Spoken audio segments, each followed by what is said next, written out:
Estamos de volta com o nosso Comece Bem. Quero ler hoje em Gálatas, capítulo 5, versículo de número 13. Porque vocês, caros irmãos, receberam a liberdade, não a liberdade para dar lugar à vontade da carne, mas a liberdade para amarem e servirem uns aos outros. Quando Paulo escreve aos Gálatas, ele está fazendo um contraste entre a lei e a graça, e muitas vezes as pessoas não entendem bem o verdadeiro sentido da graça. A graça nunca foi uma licença para pecar. A graça é um instrumento que Deus nos dá para lidarmos com o pecado. Nós não conseguimos vencer o pecado por nós mesmos. A graça de Deus veio exatamente para nos libertar do jugo da lei. Mas isso não significa que nós não devemos andar em obediência. A palavra de Deus diz que Jesus foi obediente até a morte de cruz. Ainda continuamos obedecendo aquilo que Deus estabeleceu como princípio para a nossa vida. E aqui Paulo está falando da liberdade.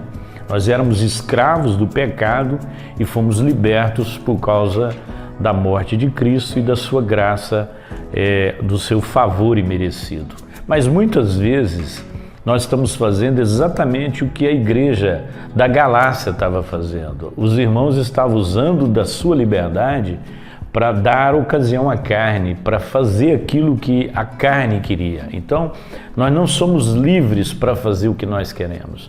Nós somos livres para obedecer aquilo que Deus quer, para fazermos aquilo que Deus quer. Então, nunca use a sua liberdade, nunca use a graça de Deus como um meio para você cometer pecado. Então, a graça de Deus não é para você superar o pecado. A graça de Deus é, acima de tudo, para você viver uma vida de santidade. Então, a graça de Deus está aí a nosso favor. Então, toma cuidado para que a sua liberdade não traga escândalo ao Evangelho. Paulo está dizendo que nós temos que nos preocuparmos, inclusive, com a consciência do outro.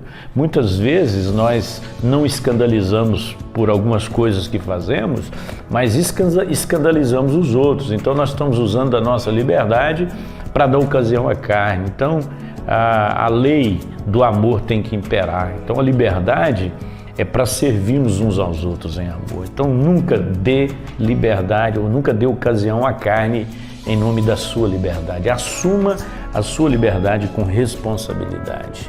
Senhor, nos ajude a viver uma vida cristã responsável. Nós fomos libertos do jugo do pecado, mas não permita que usemos da nossa liberdade para fazer a vontade da carne, mas sim a vontade daquele que nos libertou. Assim nós oramos em nome de Jesus. Amém e amém.